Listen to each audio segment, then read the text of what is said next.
sala está toda aqui. Não dá, então, para uma empresa ficar parada. Ela tem que avaliar as tecnologias de processo o tempo todo. Por quê?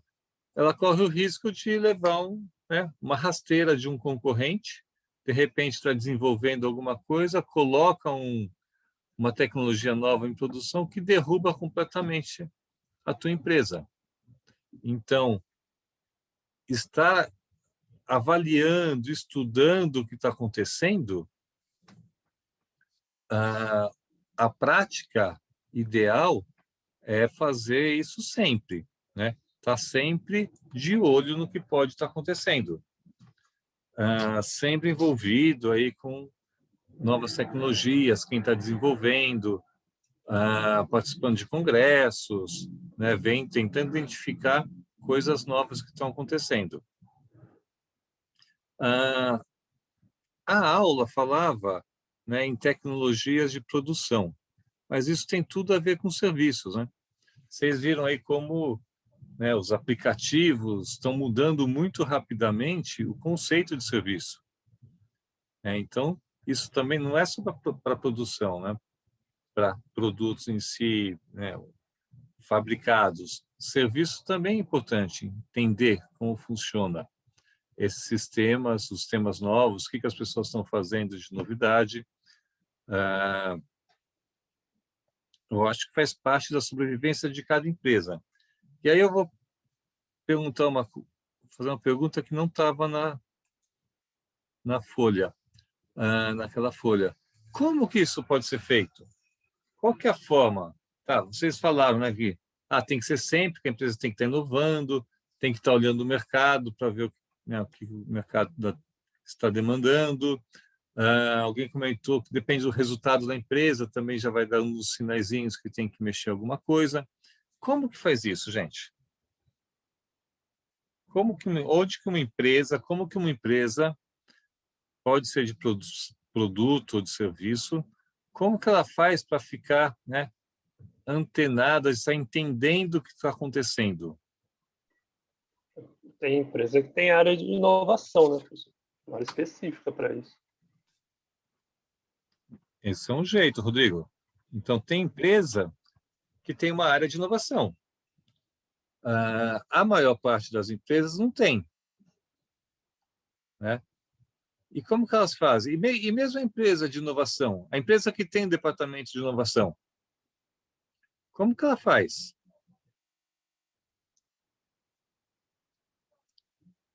Né? Como que a nossa empresa vai conseguir estar informada das coisas que estão acontecendo?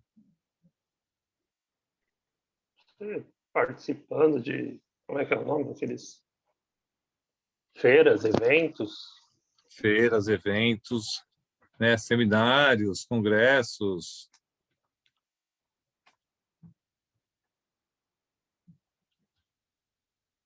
O que mais, gente? Pode ser a implementação de algumas ferramentas também, de pesquisa de mercado.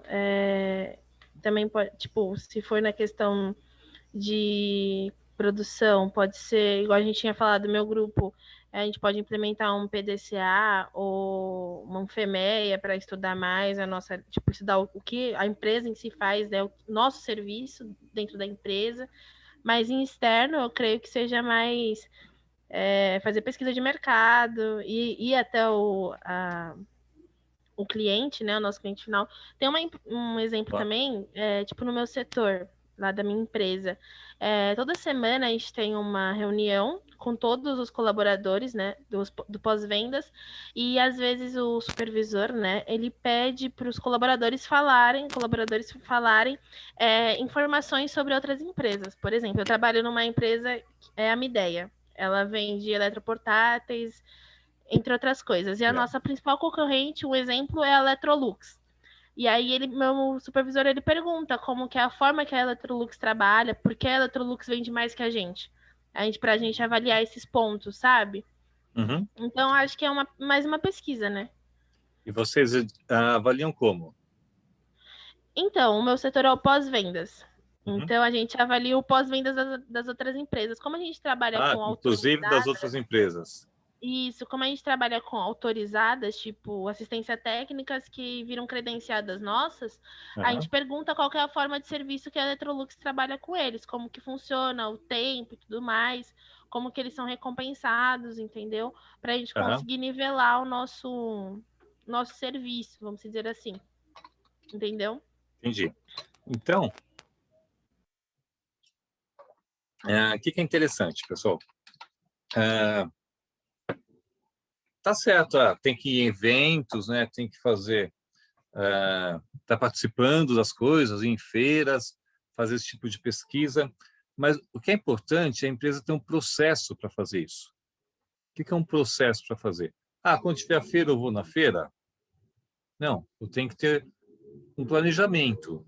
Sei lá, tenho com um calendário de eventos. Então, todo ano a gente vai pegar esse calendário de eventos, escolher quais são os principais eventos e ver, né, definir quem que vai, para não ir ter um processo de decisão, para não ser uma coisa assim, depende de alguém resolver lembrar do evento e querer ir pedir para ir.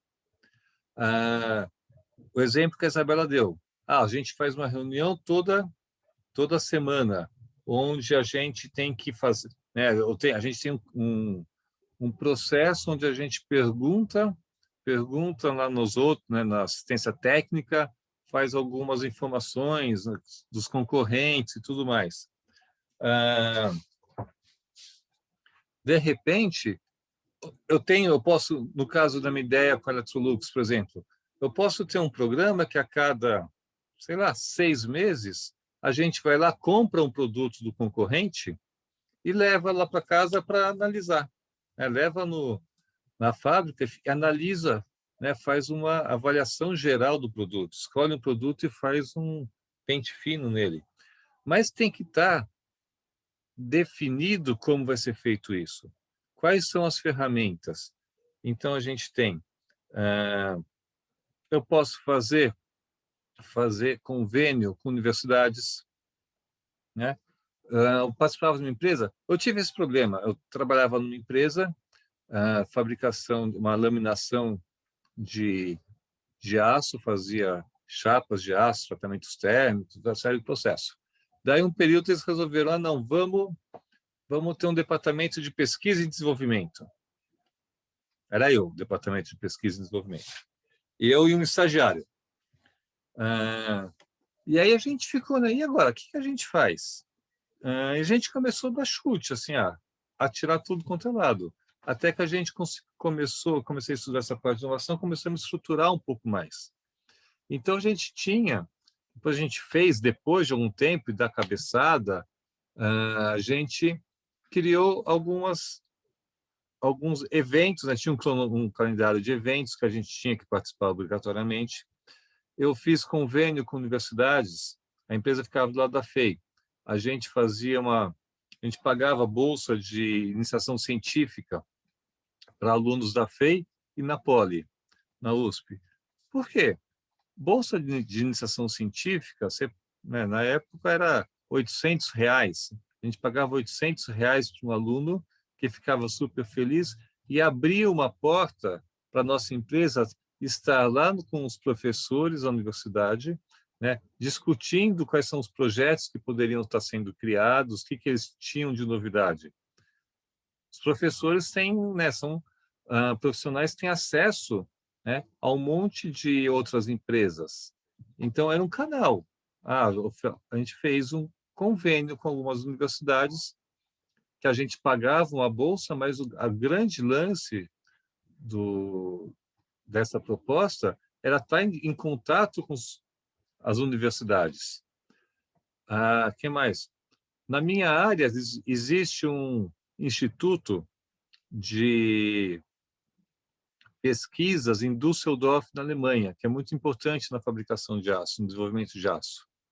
Então, eu fui visitar esse instituto, conheci pesquisadores desse instituto, a gente mantinha contato, eu tinha um calendário, a cada um período definido, um mês, por exemplo, o meu estagiário, a gente entrava no site desse instituto de pesquisa para ver tudo que estava surgindo de desenvolvimento lá. Porque as pesquisas lá na Alemanha estavam sendo pagas por empresas do setor de aço da Alemanha, que eram empresas que algumas eram clientes nossos ou concorrentes também, fornecedores também. Tá? Todo mundo tinha contato com essa universidade.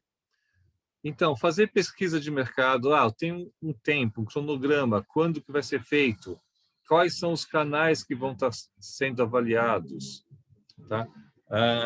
Que mais? Tem um monte de ideia. Alguma ideia mais, gente? Alguém tem algum exemplo mais que de uma empresa, ou uma ideia que vocês têm?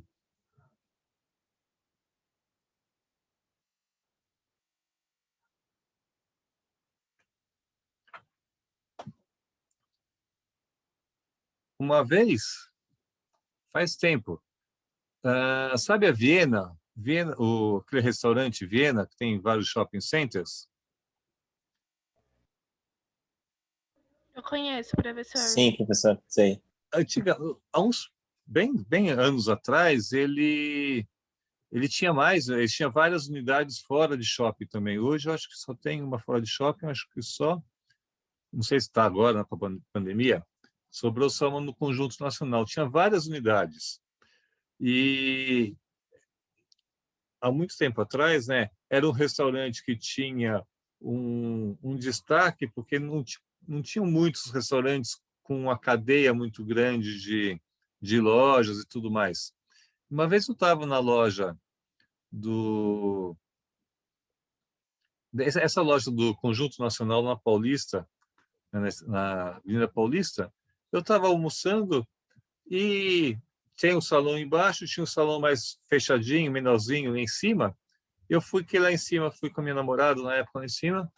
Daí eu vejo um cara chegando com uma sacolinha de um outro restaurante. Ele estava trazendo uns doces de um outro restaurante, sentou na mesa do Viena, abriu o pacote lá, pegou o talher, né, os pratos do Viena e começou a comer e comentar a comida do outro restaurante lá. E esse cara era o dono do Viena. Então, o que ele estava fazendo? Ele estava fazendo uma pesquisa de mercado. Ele passava, antes de ir para o restaurante dele, ele passava em outros restaurantes, comprava a comida de outros restaurantes, levava e comia a comida lá. A comida deles, para avaliar e comparar com o restaurante deles. Pesquisa com clientes é uma coisa que tem muita informação. Que mais? Hoje em dia, tem muita empresa que fica avaliando os sites, Facebook, Reclame Aqui, né? Instagram, dele, lógico, e dos concorrentes também. É um jeito de pegar alguma informação. Fala, Isabela. Professor, eu não sei se é um exemplo, mas na minha empresa também, sempre que vai lançar algum produto novo, eles mandam um formulário para os colaboradores, pede para o colaborador responder, né? E se ele se encaixar dentro dos requisitos lá para utilizar aquele produto, a empresa manda o produto para casa dele para fazer um teste, para depois receber um feedback. Entendeu? Tem isso também lá na minha empresa. O produto fica com um funcionário, claro. Uhum. Mas é legal também, porque antes de lançar o produto no mercado, eles fazem um teste com outras pessoas, né? Pesquisa. Inclusive, eu tenho um primo que trabalha na GM. A GM, quando lançava carro, várias vezes ele recebia o carro, né, antes do lançamento do carro, ele ficava com o carro durante um tempo para ficar andando com o carro e fazendo avaliação. Aí são um pouco diferentes esses dois casos, porque aí você está avaliando o seu próprio produto, tá? Não está fazendo avaliação da concorrência no geral para ver o que eles estão fazendo e para ver se você está por dentro da tecnologia. Mas essa é uma ferramenta também interessante. A curiosidade também é o seguinte: esses carros que eram que eram emprestados para os funcionários dirigirem durante um tempo, fazer avaliação, sempre eram os carros com as cores muito chamativas. Nunca era um preto, um prata, assim. Era bem carro colorido, que era... Eles estavam começando a lançar o carro, e aí soltar no mercado você enxerga mais, né? Era também uma forma de fazer uma publicidade do produto deles, uma divulgação. Mas, gente, o que eu queria comentar, então, de uma forma, é que não adianta ficar esperando que alguém vai ter uma ideia e vai descobrir que está acontecendo alguma coisa nova. Cada setor tem um perfil diferente, tem fontes diferentes de informação.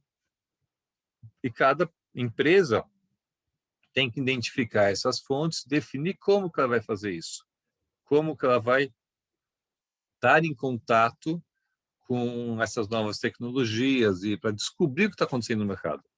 Não estou nem falando ainda que a empresa já vai desenvolver. Ela só tem que estar entendendo o que está acontecendo.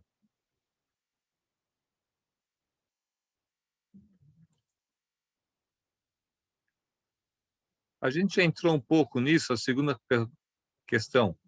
Quais análises devem ser realizadas? Agora, como que eu defino? Como que uma empresa vai definir se ela precisa entrar? Opa, descobri que tem alguma coisa surgindo e eu vou entrar nisso, né? Nossa empresa, vamos investir. Essa é a área que a gente vai investir.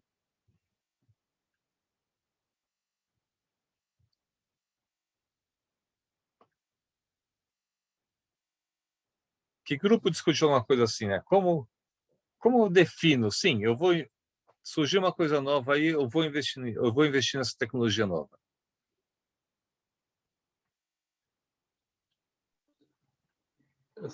Professor, acho que o principal é ter um estudo sobre o retorno do investimento, né?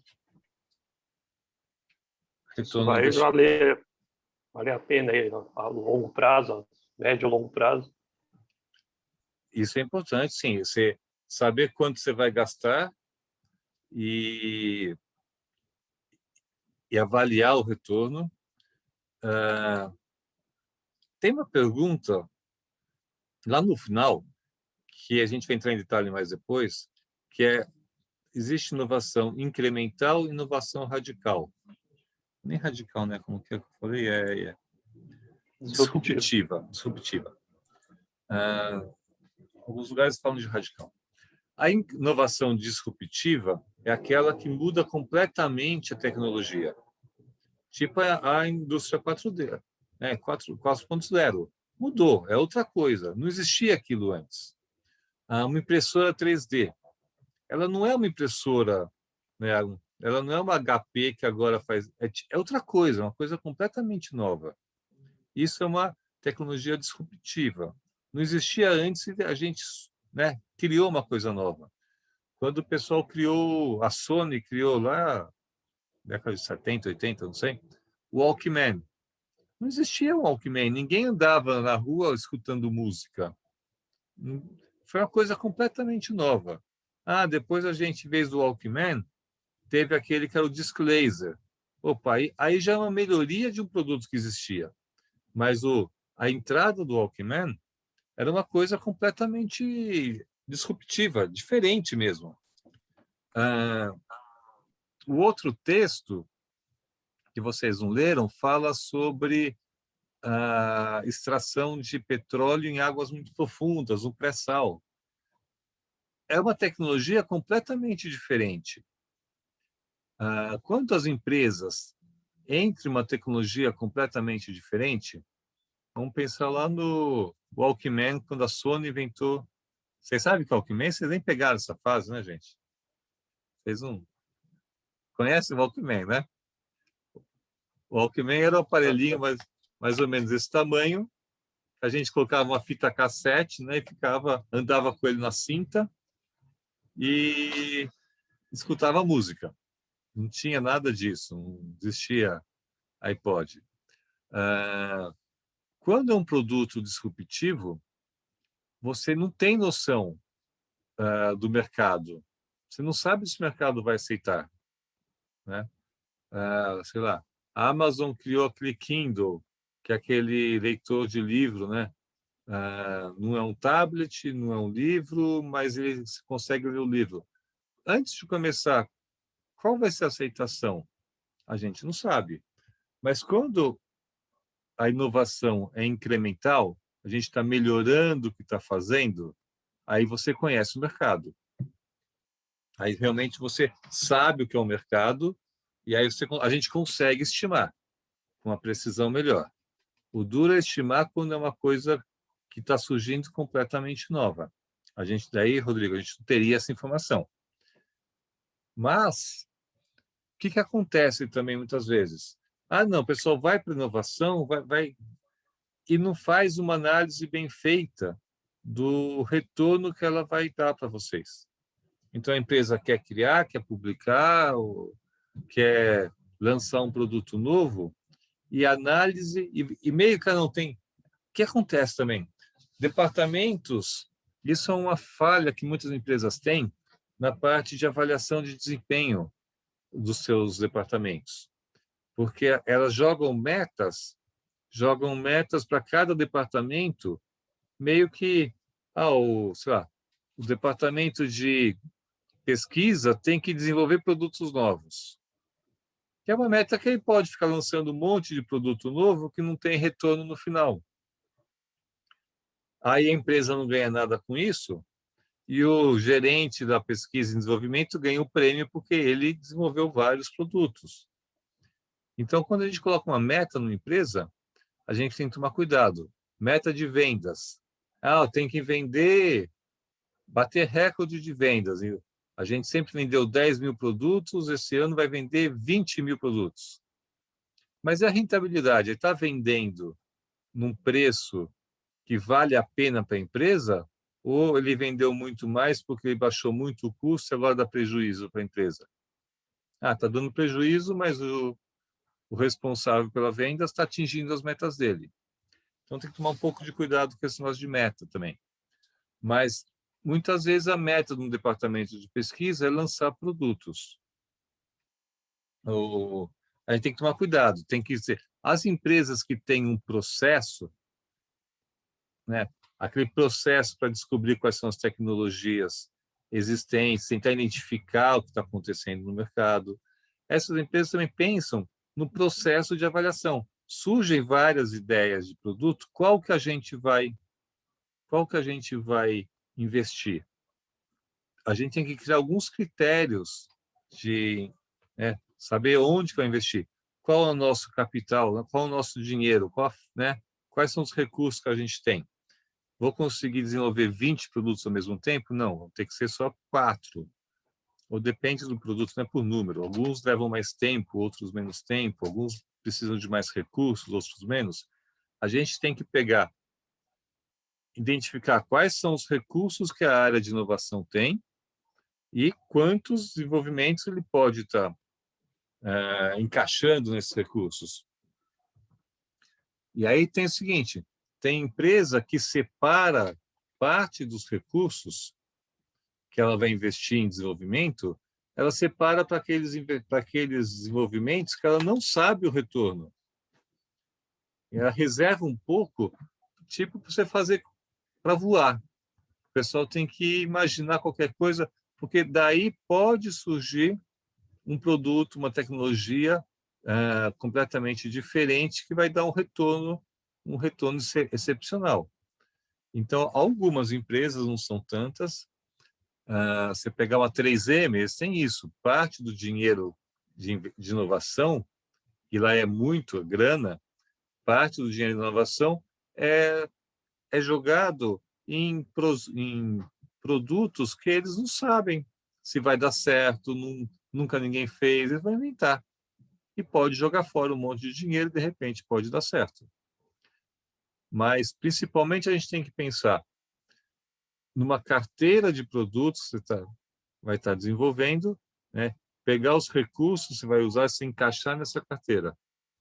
Normalmente, uma área de desenvolvimento, ela faz uma sequência, ela nunca tem todos os produtos começando o desenvolvimento ou no meio ou no final. Ela vai entrando e saindo produtos, vai fazendo uma linha. O começo do desenvolvimento, você gera bastante demanda, daí ao longo do desenvolvimento a demanda cai, depois ela costuma subir, época de lançamento, de avaliação, depois ela vai caindo. E as empresas, o que elas costumam fazer? Quando um produto começa a sair da linha do desenvolvimento, ela já começa um outro produto para ir sempre estar lançando coisas novas. Naquela experiência minha, naquela empresa de pesquisa, tinha um produto que a nossa empresa tinha a vontade de fazer, porque o mercado era enorme, né? O mercado era excelente, era uma serra toda especial. O mercado pedia, os vendedores não tinham esse produto. Daí a empresa fez ainda na época, uma parceria de transferência de tecnologia com uma concorrente dela nos Estados Unidos. Na hora que foram fazer as discussões, não sei o que a gente ia passar de transferência, alguma coisa a gente passou para eles, outras informações eles passaram para a gente. Esse produto foi solicitado, a gente quer desenvolver o produto, um produto chamado descarbonetado. A gente quer desenvolver o descarbonetado. Daí a empresa falou, não, esse aí é estratégico, esse a gente não vai passar.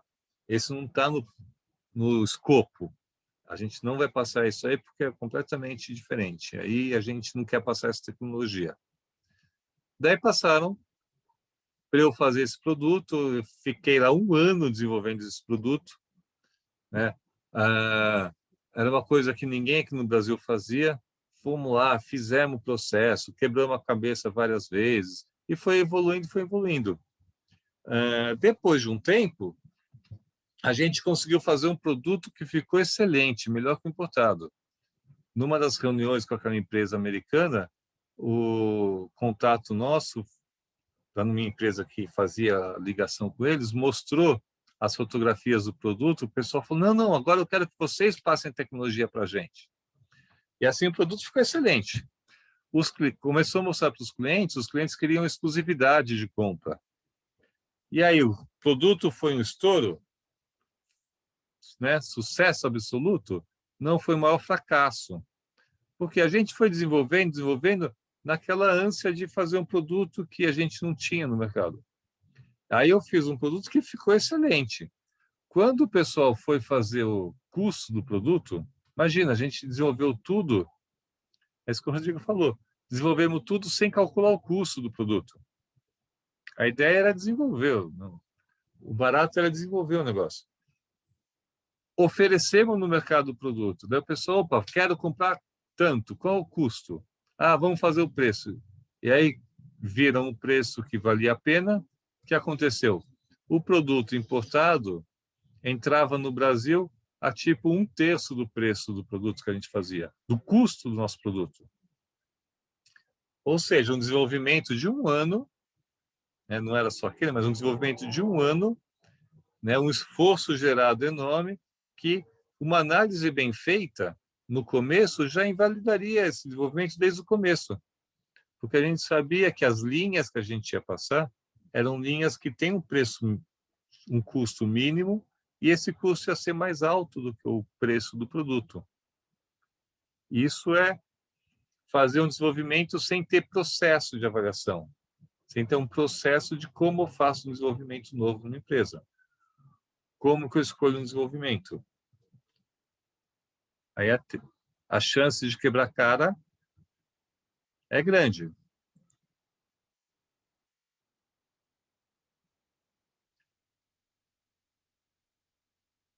Isso envolve também a questão 3, né? Quando uma tecnologia deve ser implementada por uma empresa. Mas o que mais, gente?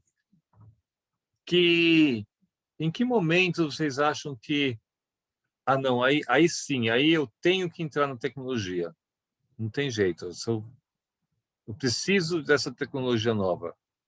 Quais são os starts? O que faz uma empresa tomar essa decisão? Quando ela se vê atrasada em comparação às concorrentes, eu acho que é um dos motivos. Um dos grandes motivos. Tô vendo que eu vou morrer, né? Estou vendo que as outras empresas estão avançando muito, ninguém está comprando meus produtos mais. Principalmente, Isabela, se surge uma novidade completamente diferente, né, que eu nunca imaginei, e de repente, pá, e agora? A máquina digital, né? O mercado da máquina digital. Tinha a Kodak, que era a grande empresa do mundo de máquina fotográfica, mas ela não acompanhou. De repente surgiu a máquina digital. Daí entrou, sei lá, Olympus, Casio, dominaram o mercado, acabaram com a Kodak. Então, às vezes, você começa a ver que tem uma coisa que vai não só ficar um pouco para trás, vai acabar com a sua empresa. A Kodak foi a empresa que ficou para trás. Quando ela foi fazer as máquinas digitais, fotografia digital, a Casio já tinha estourado. A Sony e a Casio, acho que eram as duas maiores, já tinha estourado no mercado. A Kodak nunca conseguiu se firmar nesse mercado. E o que aconteceu com as câmeras digitais? Né? Quem tem câmera digital hoje, gente? Ninguém. Né, Isabela? Ninguém mais Eu ia tem. falar ninguém. Todo mundo por É? celular. Então, agora o celular virou, né? Então, as empresas que tinham uma câmera digital, desenvolveu a câmera digital, agora estou de boa, né? Não vou, acabei com a Kodak, agora vou ficar o resto da vida nisso aqui. Morreu, né? Porque o celular tomou conta, né? Ninguém imaginava que o celular fosse acabar com todo o mercado de máquinas fotográficas, né? Então, quando a gente encontra, quando está surgindo uma tecnologia muito nova, assim, muito diferente, pode ser que a gente não fique só um pouco para trás, pode ser que a gente seja atropelado completamente.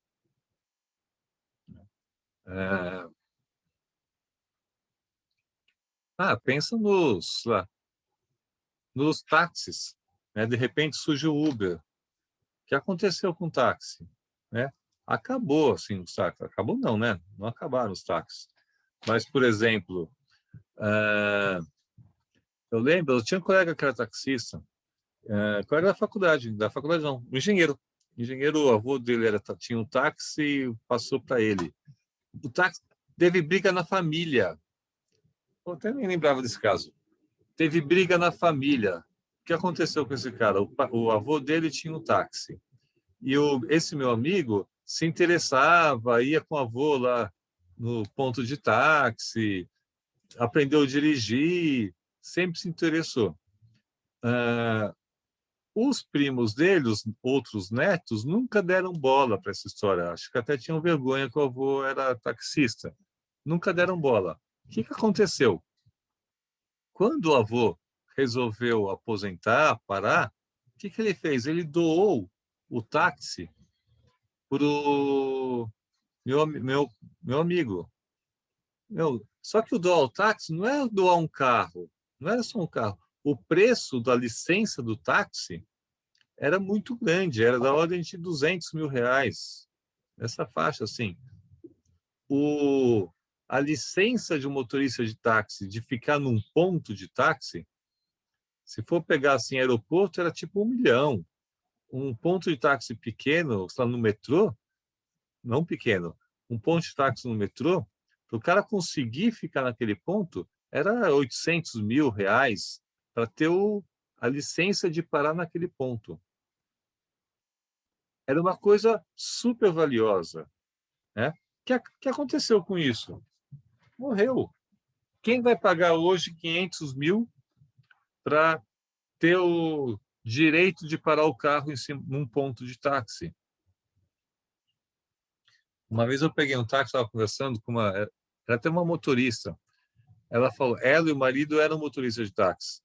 Eles falavam, a gente achava que a gente já tinha, né? Estava feito, porque a gente ia passar, né? O ponto de herança para os nossos filhos. A gente já tinha, né? Já ia parar de trabalhar e ficar sossegado, porque esse dinheiro ia ser herança dos nossos filhos. O que aconteceu com o dinheiro deles? Porque o ponto acabou. o Uber acabou com isso. E aí tem, né? Quantos exemplos mais tem disso? Tem, né? Milhares de exemplos desses tipos. Então, a gente tem que ver quando a gente começa a perder o mercado e a gente tem que ver também quando o mercado está morrendo de vez.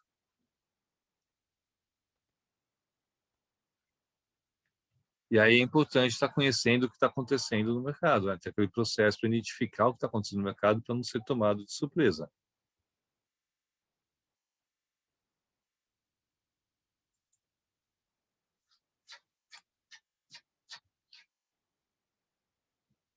A implementação de uma tecnologia nova depende apenas da empresa? Essa é uma pergunta meio direcionada já para o texto que vocês leram, né?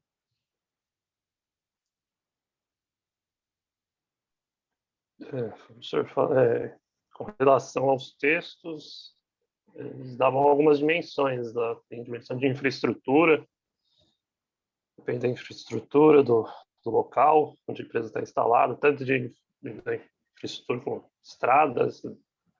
Como era a tecnologia 4.0, ele falava muito em infraestrutura de banco de dados, de internet. Mas, enfim, de uma forma geral, infraestrutura, pessoal capacitado. Isso é. Infraestrutura é importante. Regulação. A regulação dessa, por exemplo, cibersegurança, proteção intelectual. Deixa eu ver, tem mais alguma? Uhum. Não, pode falar. Não, acaba. Pode falar, Rodrigo. Estou concordando, ia reforçar. Eu contar o seguinte. É que eu tinha escrito aqui, estava dando uma olhada no que eu tinha escrito. É assim, tem alguns tipos de evoluções que uma empresa só não consegue fazer, porque o esforço é muito grande, né? Então, vocês estavam vendo, você estava falando aí sobre o 4.0. Eu não vou fazer infraestrutura num país, né? Eu não vou criar o 5G no país. Então, às vezes, você precisa de um apoio extra para conseguir dar condições, né, para você conseguir fazer evolução. Por que a indústria brasileira precisa entrar no 4.0? Concorrência. Para conseguir concorrer com o pessoal lá fora, né? Porque senão a indústria vai ser comida pelas outras, né? Você vai perder completamente a competitividade, então tenho que entrar nisso. Agora, por que aquele documento é um documento da CIESP? Porque aí eu tenho um sindicato de empresas, né, que está solicitando, fazendo um programa para solicitar um apoio federal do governo que dê condições para que as empresas invistam na tecnologia 4.0. Então, algumas tecnologias sem um apoio federal, sem um apoio governamental, não dá para avançar. Alguém pensa no outro exemplo disso?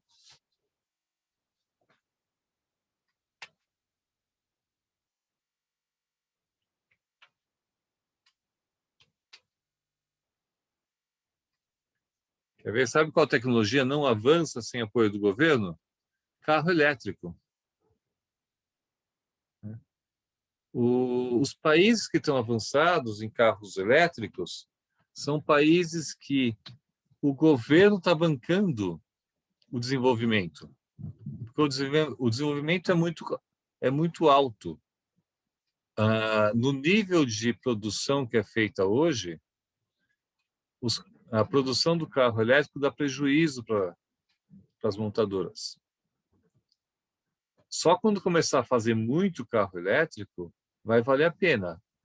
Então, a tecnologia, o desenvolvimento da tecnologia teve que ser feito pelo pelos governos, teve que ser patrocinado pelos governos. Uma empresa só não conseguiria fazer, né? Criar tecnologia, criar o processo todo, e porque a tecnologia é cara, o desenvolvimento é caro.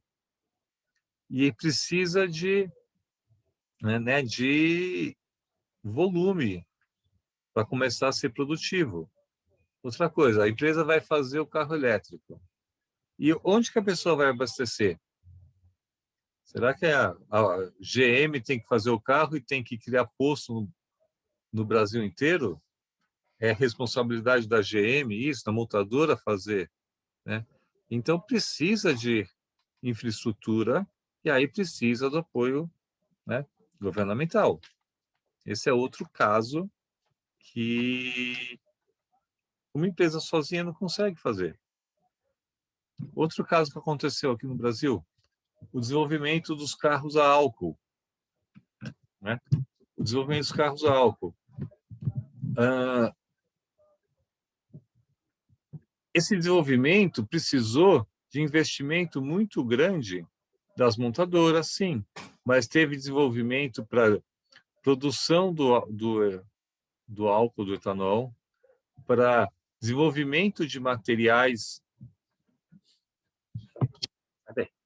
para desenvolvimento de materiais que não corroessem no motor do carro, porque o álcool é corrosivo.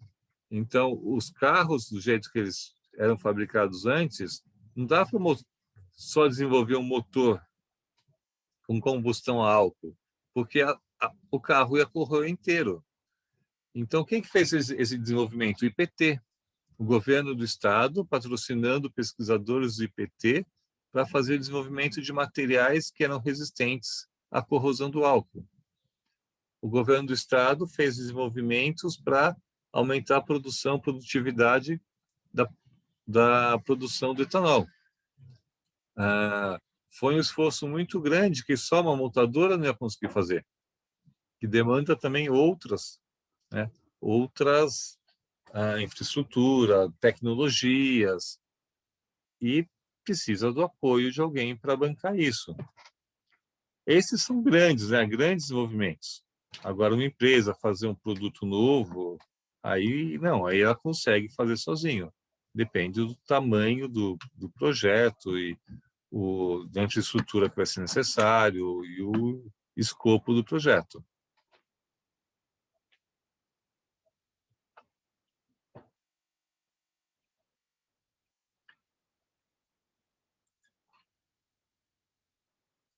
Como que, gente, tem uma pergunta que não estava lá. Como que uma empresa que não tem essa cultura de ficar desenvolvendo, né? Como que uma empresa começa a desenvolver? Ela parte por onde?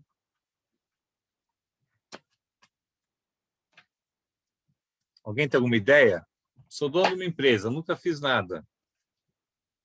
De novo, assim, sei lá, comecei, criei uma empresa, ela fazia um certo produto, estou vendo que o pessoal aí por... Acho que ela faz um benchmark. Quando ela faz um benchmark para o mercado, ela começa. Porque acho que algum sintoma ela tem que sentir, né? Então, acho que ela sente algum sintoma de defasagem com o mercado e aí ela faz um benchmark. Ela analisa o que os clientes estão querendo, o que os fornecedores estão oferecendo. E o sintoma vai ser... Perfeito, Tainara. O sintoma vai ser ou num resultado da empresa, alguns indicadores da empresa, ou se ela tiver aquele processo de avaliação, que a Isabela tinha comentado, por exemplo, se eu tiver um processo que eu vou fazendo pesquisa, vou comparando o meu produto com outros, eu posso identificar, né, essa necessidade, aí eu vou ter que me virar. Não, daí eu começo a ver que tal produto lá da empresa concorrente está ganhando o mercado. Então, vamos tentar chegar lá e ver o que está acontecendo diferente. Um método que é muito utilizado e é recomendado para empresas fazerem estão começando essa parte, é copiar produto dos outros. Mas não é feio isso? Vou copiar os produtos dos outros? Não. É um dos vários países evoluindo em tecnologia copiando o produto dos outros. Então, o que a gente faz? A gente pega o outro produto, né, que está um pouco melhor. Eu vou pegar o melhor produto deles, vou ver o que ele tem lá dentro e vou começar, né, a tentar trazer aquilo e conseguir copiar aquilo. A Samsung e a Apple estão toda hora um copiando do outro, né, o que o outro está desenvolvendo. Mas, historicamente, você pensar historicamente, o Japão, na década... Quando eu era adolescente, década de 60, isso antes de eu ser adolescente, década de 60, quando eu era adolescente, década de 70, os japoneses... Qual a ideia que vocês têm dos japoneses hoje? Eles são um pessoal que tem alta tecnologia?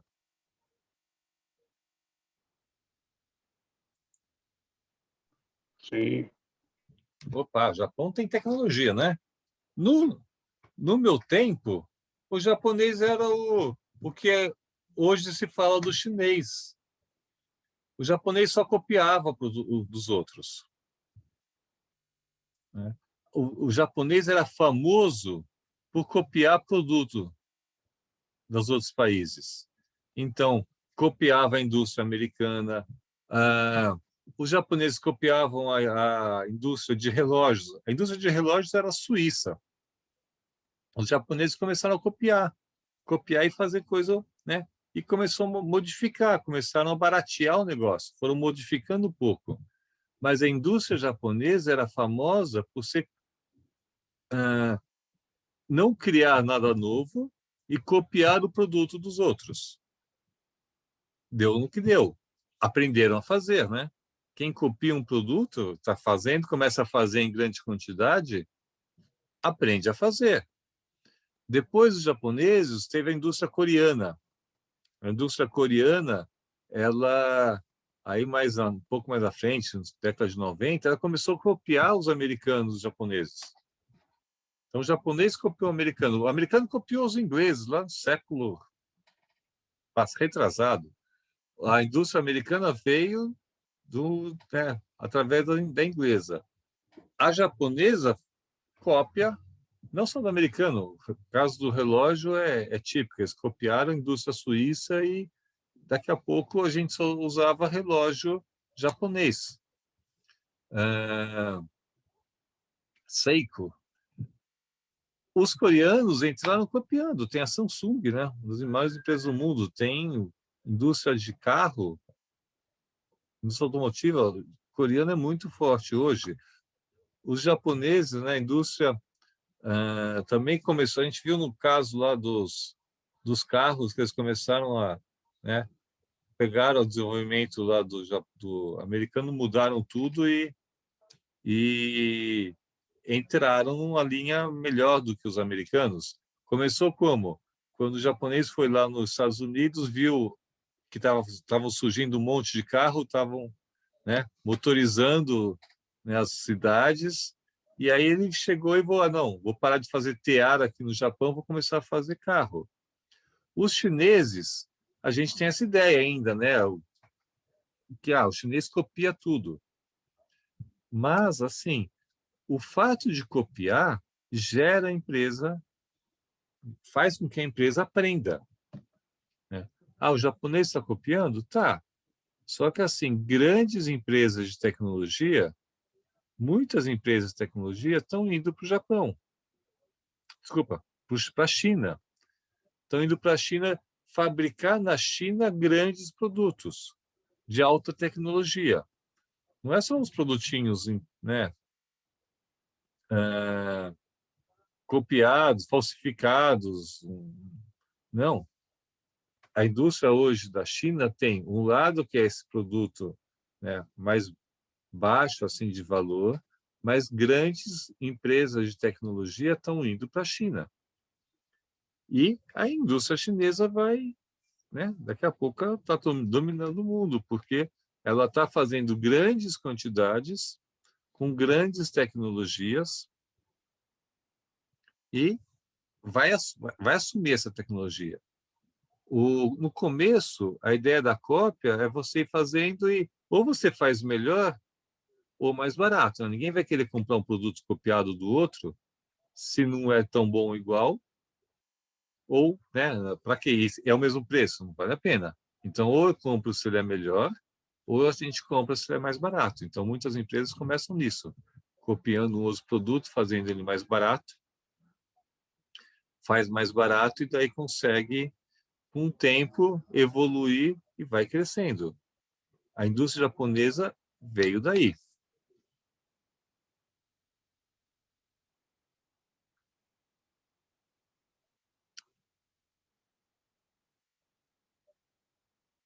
Um comentário, gente?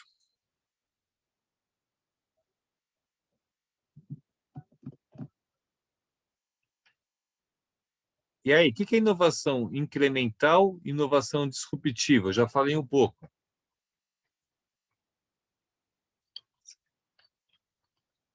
Vou dar um exemplo, alguém assim.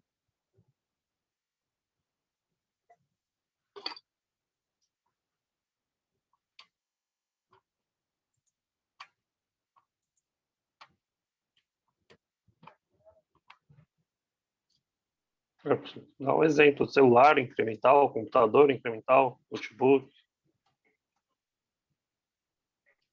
Sei lá, É, o que mais? o incremental é quando você faz uma melhoria em algum produto, né? Então, sei lá, o carro, quando surgiu o carro, ele era uma coisa, né? Era disruptiva, não era radical. Agora, depois da evolução do carro, você pensar no carro lá no começo até agora, né? Vai tirando o carro elétrico, mas o motor é a mesma coisa, né? Vai lá. A gente tem, tá certo que encheu de luxo, agora botou um monte de câmerazinhas, mas a função do carro é a mesma. Então ele foi tendo evoluções incrementais. Agora, quando você cria uma coisa nova, é o que você falou agora, o smartphone. O smartphone foi uma coisa disruptiva. Era uma coisa nova para todo mundo, uma coisa que não existia. O avião, né? Quando surgiu o avião, sei quem fez o avião, se foi o Santos Dumont ou os irmãos Wright, não, tem essa briga com os Estados Unidos, né, que eles acham que foram os irmãos Wright. Mas quando surgiu o avião, completamente disruptivo. Agora, como é feita a evolução incremental? Você pega um produto que está fazendo e vai melhorando. Eu tinha um mouse, você tinha um mouse com fio. Depois você fez o mouse sem fio. Opa, né? Isso é incremental. Quando surgiu o mouse, foi uma coisa doida, assim, né? Ninguém imaginava que podia ter um mouse que fazia levar alguma coisa lá né, na tela do computador. Na época era disruptivo.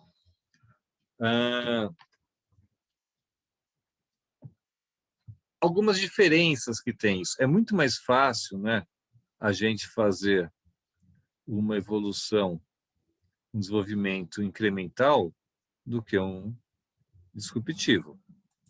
Está claro, né? O desenvolvimento incremental, normalmente você tem o domínio você tem um domínio do mercado, você conhece o mercado, né? E você consegue fazer previsão de venda, você consegue fazer a previsão do custo que vai ser aquele produto, você consegue, né, ver a demanda toda que vai ter, quanto do seu produto atual você vai passar para o que você está fazendo, lançando um novo, está incrementando. Então, uma inovação incremental, você tem uma facilidade muito mais inclusive, definir se você vai entrar nessa ou não vai. Uma inovação disruptiva, ou radical, é muito mais arriscado fazer isso, né? É uma inovação de risco. Você pode investir muita coisa e não dá certo. De repente, né, você investiu e o mercado não gostou, ou o produto não deu certo, a tecnologia não deu certo. Quanto vai custar o produto? Não sei. O mercado vai aceitar comprar um produto? Eu consigo fazer uma pesquisa de... Não, porque como é que eu vou chegar num cliente e perguntar quanto que ele pode pagar, se ele nem sabe que é aquilo, né? Então é mais difícil fazer isso. Normalmente, o custo para fazer uma inovação radical é maior, porque você não tem, né? Você não tem certeza nenhuma.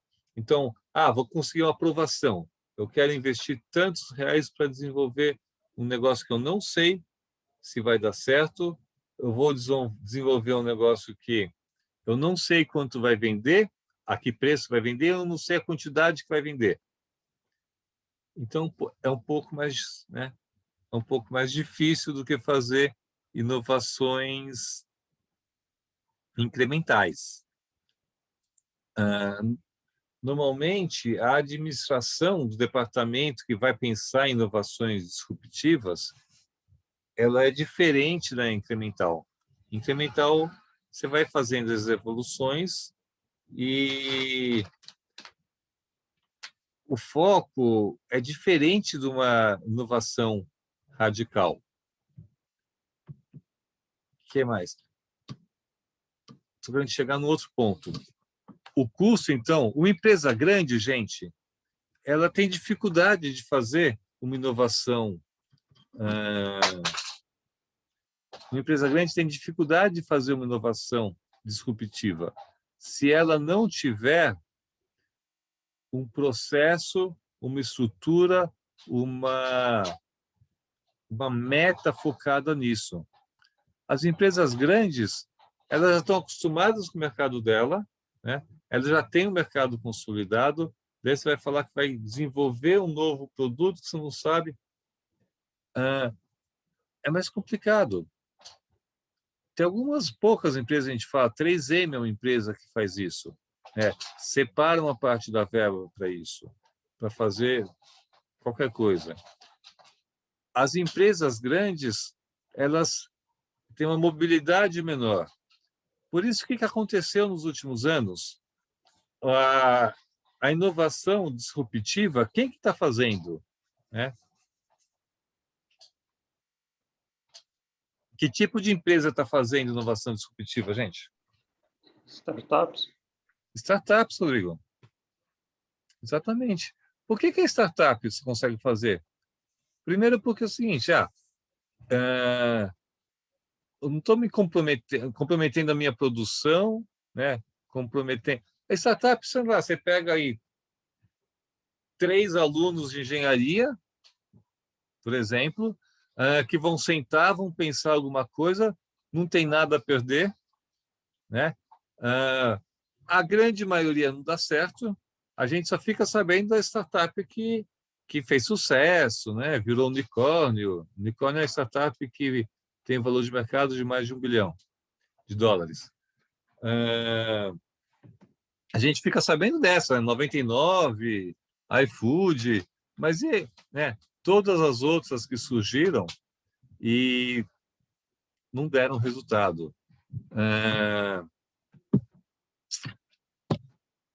A vantagem da startup é essa, né? Então, ela está focada só a fazer desenvolvimentos, uma coisa disruptiva. Elas não vão conseguir fazer um produto só igual ao outro, né? Porque elas não têm o mercado, não tem a linha de produção. Se elas fossem criar um produto que é igual ao outro, elas iam ter que chamar alguém para fazer, iam pagar pessoas para fazer o produto. Começa a ser difícil. O grande mercado delas é fazer produtos completamente diferentes. E aí elas têm uma agilidade muito maior do que qualquer outra empresa. Por isso, o grande sucesso das startups. A própria filosofia delas, né, o jeito de administração, o foco delas é só nesse desenvolvimento. Uma empresa grande vai ficar... É mais difícil uma empresa grande questionar o que ela está fazendo hoje. Mas ela cresceu fazendo isso hoje. Uma startup não tem compromisso com ninguém. Ela vai chegar num processo que já existe e falar, vou fazer completamente diferente.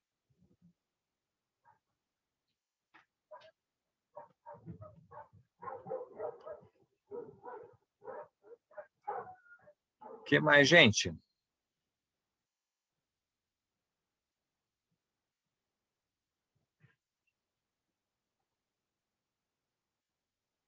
Aqui, acho que aquelas perguntas a gente já correu. Algum comentário lá do texto, pessoal, que vocês leram um texto que é interessante para falar?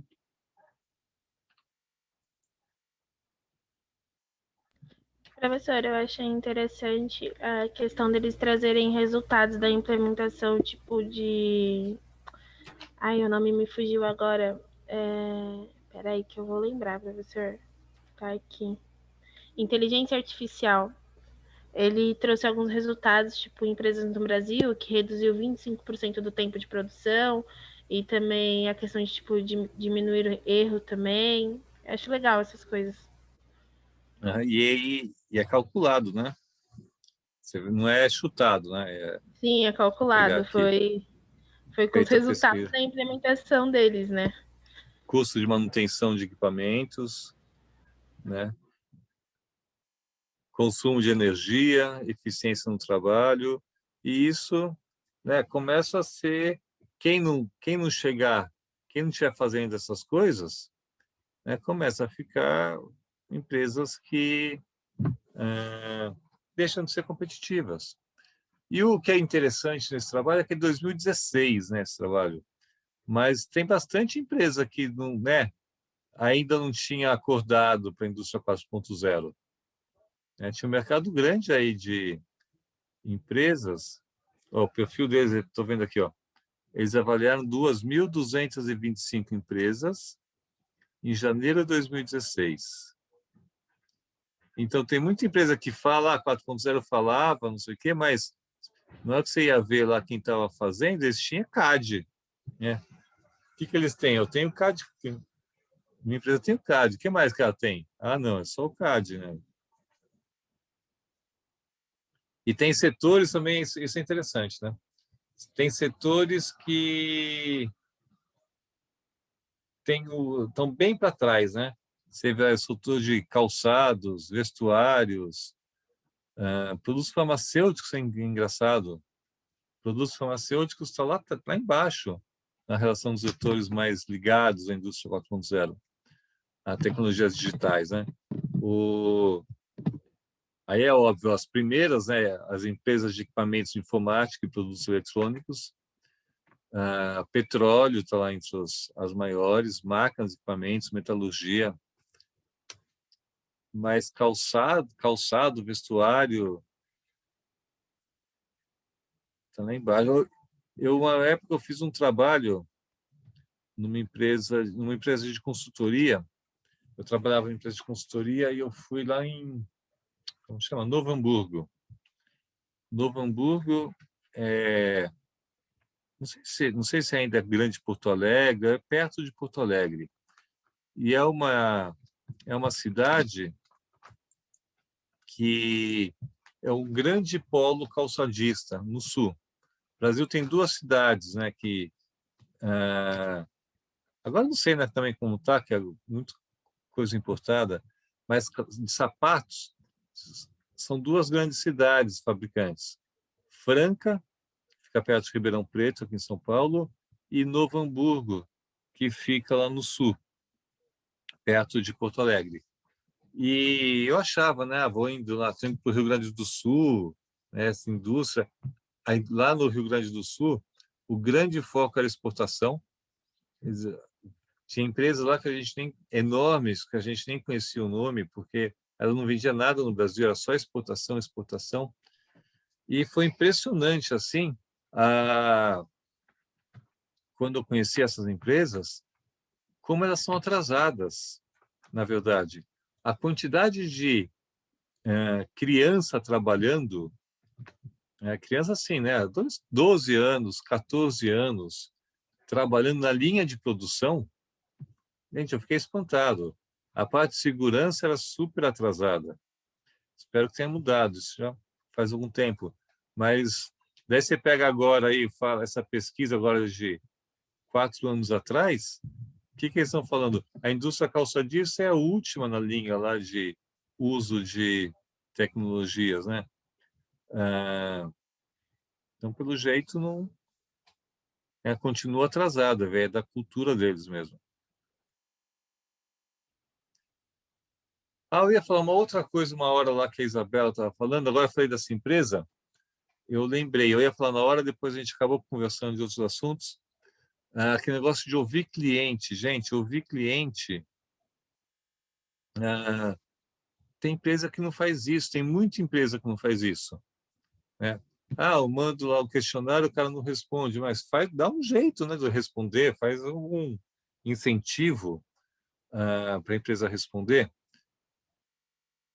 Nessa empresa de consultoria também, uma vez a gente fez um trabalho no Clube Med. Clube Med é uma rede de hotéis aqui no Brasil, mas já foi muito mais famosa do que é. Tem, acho que, hotéis em Trancoso, hotel em Trancoso, Salvador, em Taparica, Rio das Pedras. E é hotel chique, não sei o que, super. E eles estavam com um índice de ocupação muito baixo. E aí chamaram a empresa lá que eu trabalhava para avaliar, tentar identificar o que estava acontecendo, não sei o quê. E o grande concorrente deles, o principal hotel deles era esse de Taparica, perto de Salvador. Era o maior, o mais antigo, o mais famoso. E o principal concorrente eram os hotéis como chama aquela praia que tem o Projeto Itamar? Praia do Forte. E o Praia do Forte estava crescendo, criando um monte de hotel, e todos ocupados, e o Clube Médio cada vez mais baixo. E eles chamaram aquela empresa, a gente começou a fazer uma pesquisa de campo para identificar a maior parte da venda lá não era um diário, era semana, normalmente o pessoal ficava uma semana. A maior parte da venda dos pacotes era feita por agências de viagem. Daí a gente ia nos agentes de viagem, eu ia fingindo que eu era um cliente. E todo mundo indicava como chama que eu falei lá? O Praia do Forte. Eu fui umas 20 agências de viagem, todas elas. Naquele tempo não tinha internet, gente. Então a gente não comprava pela internet, você tinha que ir numa agência.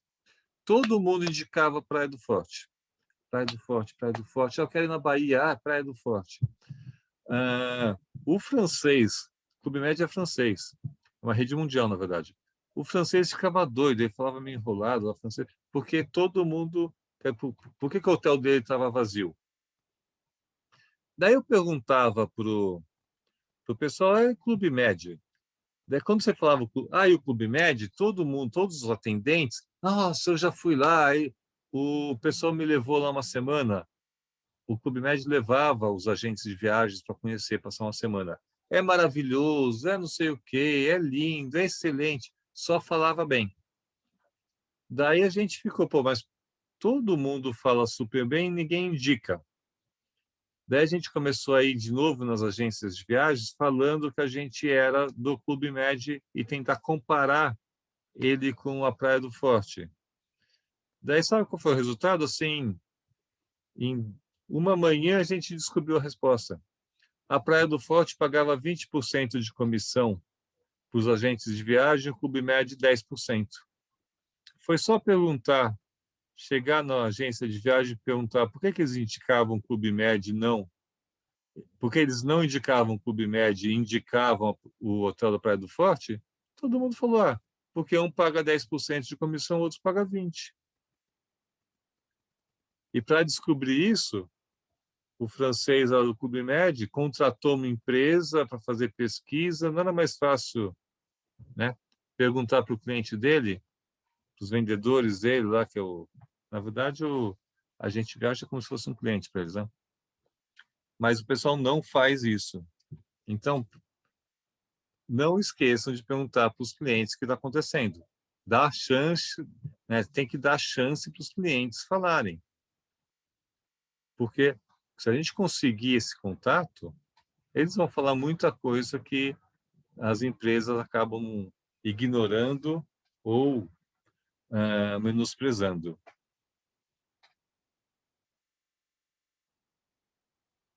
Gente, algum comentário?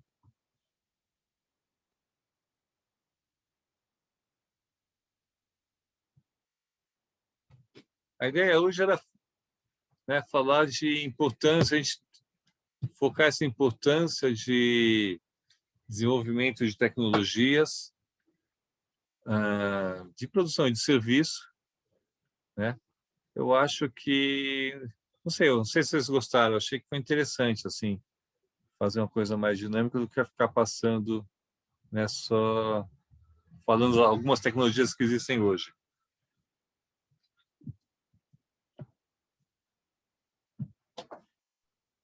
Sim, professor, achei bem interessante o debate, né? As questões, acho que até a hora que a gente viu, ficou bem em dúvida e teve que pensar, né? Realmente que dar uma pensada, quebrar um pouco a cabeça, não que seja difícil, mas é meio aberto, né? Então, você tem que realmente pensar para dar uma resposta. Assim, Rodrigo, quando eu entrei eu trabalhava naquela empresa, engenharia de produto. Fazia o quê? Tinha o produto, eu fazia alguma coisa melhor, né? Melhorava o resultado, as propriedades mecânicas dele, fazia uma superfície melhor, fazia pequenos avanços, né? Era super incremental. De vez em quando tinha um cliente que pedia uma coisa bem diferente. E aí a gente resolveu focar, né, separar, me tiraram da estrutura para ficar só em pesquisa. Daí eu descobri que eu não sabia fazer. Porque a gente vai fazendo, se um cliente pediu, não sei, então vou fazer alguma coisa, mas a gente não sabia criar um produto novo. A gente não tinha um processo de criação de desenvolvimento. E isso, acho que para mim a grande lição lá foi essa. Se a gente ficar só pensando, imaginando, hoje eu vou pensar, não dá, tem que ter um método para fazer isso. Método a gente criou procedimento para ter ideias. De vez em quando a gente tinha uma reunião, né, fazia uma reunião só para ficar chutando ideias. Chamava as pessoas, saía do ambiente de trabalho para ficar chutando ideia, anotava, depois ia ver se resolvia isso. Mas a gente teve que quebrar a cabeça, porque eu não tinha formação em inovação, a gente teve que quebrar a cabeça para criar uma sistemática que gerasse. A gente descobriu que, no fundo, a gente não sabia fazer. É muito diferente fazer incremental e fazer a inovação disruptiva. Mas valeu, gente. Também gostei da participação de vocês. Quase 10 horas. Se ninguém tem nenhum comentário, mais. Então, quem pode, fiquem em casa.